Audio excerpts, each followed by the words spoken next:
Good morning, it's Sandra from Midwest Charm. I'm up before all the kids this morning. You can just see my kitty there. I am working on, I made stencils for those pieces that I've been doing for that DIY with the step stool and the bread boxes. And I'm just gonna go ahead and show you what I do. If I can figure it out, I'll insert a clip of my Cricut going ahead and cutting the vinyl that I use. So basically I use my Cricut and I design what I want to do on my screen of my phone, and then I use the Cricut to print it out. Now for the stencils, what I do is instead of, it's called weeding, when you peel off the extra vinyl, and then you would throw away that vinyl and then apply your decal to whatever you're working on. I've done mugs, and we've done t-shirts, and we've done dish towels, and signs, and all sorts of things. When I'm working on most of the time when I'm working on project pieces and painted pieces, I like to actually do stencils and use paint because it just kind of gives it a better, smoother finish in my book. I know other people who don't do that and they go ahead and apply the vinyl. But I like that look personally because I can distress it, or I can add to it or subtract from whatever I want on it. It's not, not that the vinyl's permanent, but I have more wiggle room. So what I would normally do is peel off the red and leave the one. And then you would apply that decal to whatever you're putting it on. When making stencils, you're going to do it the opposite way. You're going to leave the dead space and pull off what you want to paint. So for the step stool, what I have decided to do is I'm going to go ahead and paint some, and there'll be a DIY. When I get to this point, I'll do another DIY. So there'll be a part 3. So what I'm going to do is paint, I did the inside of the little cubby. I want to say it's like a light blue. I can't remember now. I know that's terrible, but we've had a really busy, crazy couple days. But I'm going to paint green sack stripes going down, and I'm just going to tape those off freehand. And again, I'll do that in the DIY video, and then each step will be numbered. And I haven't decided if I'm going to do 1, 2 on the outward facing or 1, 2 on the upward facing. We'll figure that out when we get to it. But what I'm going to show you that I'm working on down here on the floor today are the other pieces. I'll go ahead and show you. I use 631 vinyl, and anybody who wants to know where I buy it from, just drop me a message and I'll shoot you the link. I do on occasion buy clearance from Hobby Lobby or Michael's, which is where this sheet came from. This is not something that I would typically use on anything that I can think of right off the top of my head, unless it was something very specific. So my son was out shopping, and he was at Hobby Lobby with a friend, and he's like, "Hey mom, they have vinyl on clearance." I'm like, "Grab it." So it's a 12 by 12 sheet, just a single sheet. And I know you can't see, but there are things printed out on this that I can't show him because it's part of his bookshelves downstairs. So there's actually 4 different decals on here. And so what I will do is, you can see the lines. I know you can't see them on the camera, but I can see them. And I'm going to cut each piece, leaving enough room for a border. So there's 2, and then there's 2. So I'm going to point you downwards so you can see the tray that I'm working on, and I will explain my way of point down here. And maybe I'll just move it. I'm working on the floor today. I don't always. Sometimes I work in my room, on the bed. It just really depends. So I'll go ahead and turn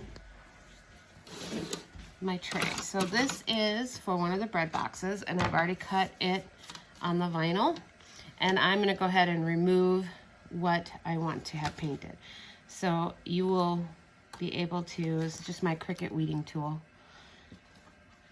And let's move this. And I use that to start pulling up the letters or design.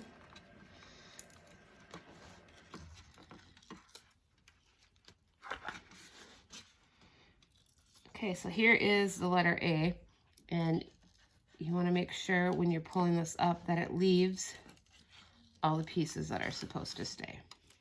Sometimes if you go too quick, it will pull up those, and you'll see that in the next piece I do will be a little bit more of a complicated design. So on this one, this is just straight up, and I don't know if you can tell, but it will say vintage. And this is going to go on the white bread box. And we will do this in, I think, gray. So then what I would do from here, and let me see what I got, is I use contact paper for my transfer paper. And I know I'm probably jumping ahead 3 steps, but I cut it to the size I need. And I'm trying to stay in here in the camera angle for you.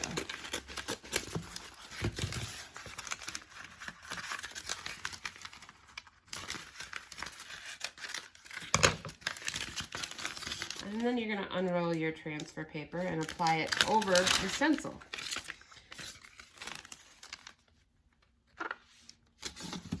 And you will see there was a bubble here. I don't know if you can see it. I just smooth those out with my finger. I have a scraper tool downstairs that I will use when applying this. Although sometimes I do just use my fingers and just make sure I get it all smooth. So it's completely smooth. And then what we'll do once we go downstairs is take off the backer. And then that leaves your stencil. So this is what I'm doing this morning. I've already got the 1 and the 2 for the steps done, and now I have the vintage. This one is for the piece that I hadn't shown you yet. This one is, I did a green bread box. I had this bread box sitting there, and all I could keep thinking was, this thing needs to be Christmas colored. It needs to be Christmas colored. And I was working on those bookshelves that my son bought for me to refinish. Those are the green ones down there. He bought those and picked out his paint color, and I've been slowly working on getting those done. I didn't have the paint. I ran out of paint. And anyways, so I was working with that green, and green is not my normal color. Now, as you can see, I'm working on pulling off what I would normally keep on a different project, but for stenciling, you're going to get rid of this. Once I get too long of a part, if it's all connected like this, I will snip it off and set it aside, because I want to be able to get into these little spots and not pull up the pieces that I need to stay down. So let me see if I can show you on this here. It's a snowflake. So this is going to go on a green bread box, and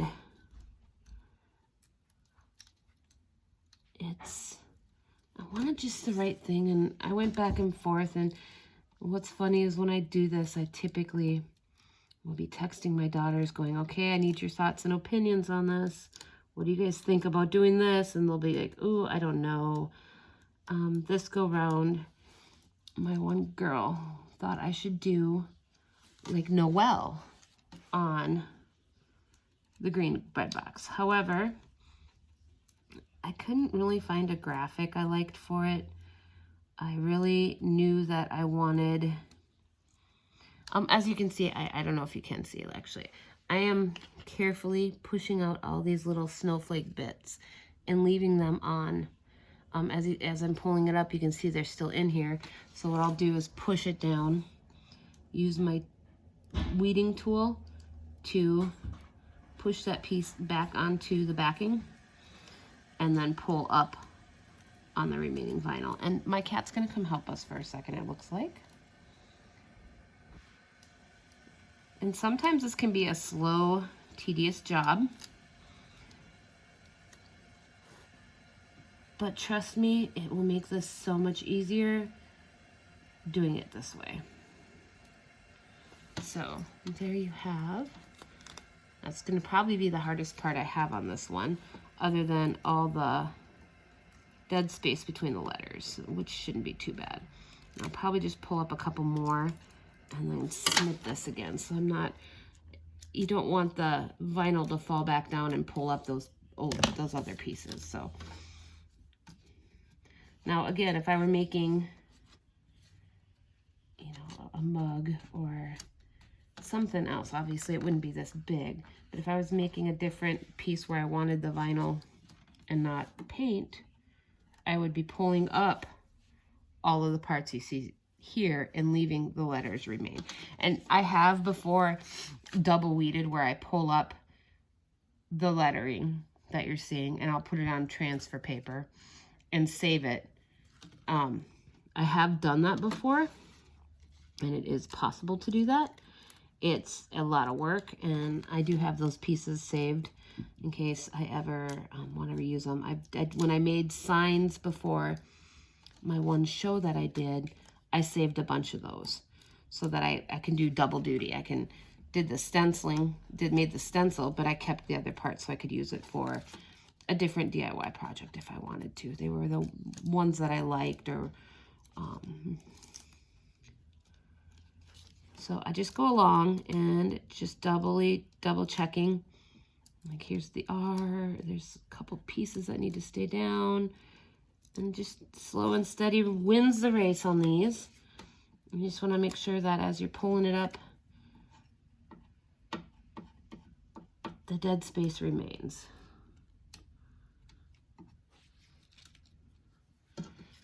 Just nice and slow. If anything is a little bubbly, just mean you can smooth it out. It will all get smoothed out when I add the carrier piece that I will use, the transfer paper that I will use to add this to my pieces. Now, I've done this for signs, and I've done this for my bread boxes, and I use this for, I've done designs on top of a table. I've done, made stencils for quite a few things. My machine does up to 12 inches by 24 inches. And for instance, the next piece I did, instead of doing it horizontally on Design Space, which is the program that the Cricut uses, I did it vertically so I could make it longer than, I gotta figure out which piece goes and which piece stays, so that it's longer than the 12 inches, because the one bread box is the light bluish one, when sea glass, is longer than my typical bread boxes are. I'm gonna snip this quick and then go back in and get this finished. A lot of times when I'm doing this and it's got a more intricate design, I will end up pulling up on my phone, which I'm using to record, so that's not going to work right now, but I will pull up on my phone what I actually cut on the Cricut so that I know which spaces to leave and which ones to pull. So this isn't too terribly complicated. It's pretty straight up, so I'll just get this one finished.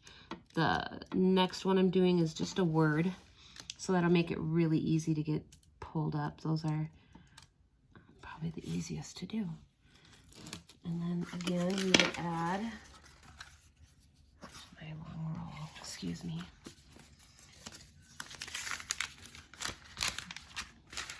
Cut my transparent, this is literally contact paper. I will grab contact paper from Amazon or Walmart. I'll get it from both of those. I've occasionally bought it when I've seen it at thrift stores when it's brand new. Why not, if I'm only paying $1 instead of the 3 to 4, and a roll goes a long ways. I'm just smoothing out the little pieces that kind of pulled up a little bit. I'm just smoothing them out so that when I put it down, the paint won't leak underneath the stencil. You need to have it nice and smoothly adhered so that you don't get any of that underflow.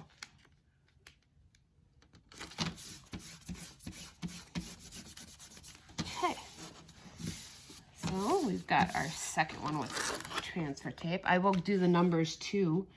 I just haven't done those yet. So this one, you can see is a little bit longer. I don't know if you can see that. Than the other ones have been. This one is just a little bit, it should be fairly quick and easy. I did a vintagey typewriter type font on this one. And just designed this one on my own.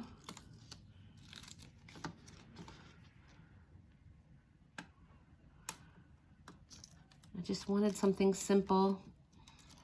And I like the way that the letters end up coming out on this font. It's just kind of fun, and it's kind of jaggedy and allows for great distressing. It just looks vintagey and absolutely perfect with farmhouse decor. It's just absolutely funny enough, that's what this says is farmhouse. This is for, oh, the vintage is going on the tall white one. I don't know if I mentioned that. And this one is for the blue one. The numbers I showed you are for the step stool, and then when we do the finishing, I'll show you how I go ahead and do my stripes as well. So simple, you can see there's, I don't know if you can see, but there's, you see that bubble right there? So what I'll do is just go through and smooth those out so that they're not there. We don't want to have paint get trapped underneath there and then bleed through, and then you have like a leaky letter, and those are harder to fix and take a couple layers to get them repaired.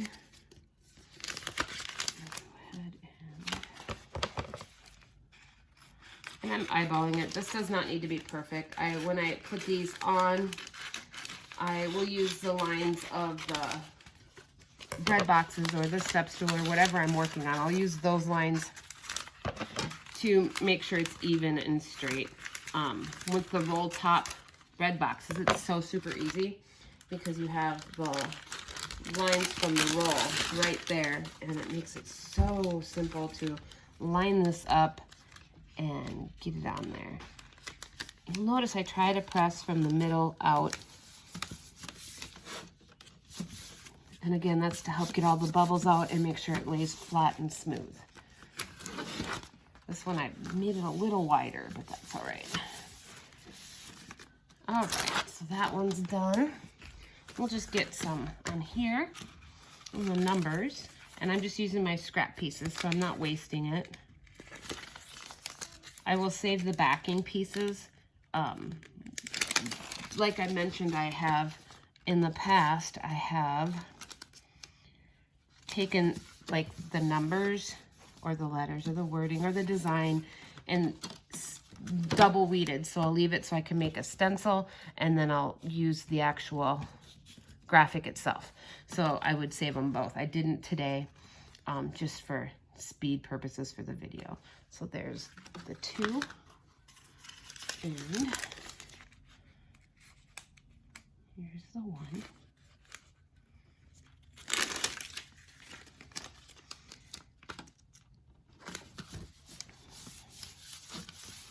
All right, and there we go.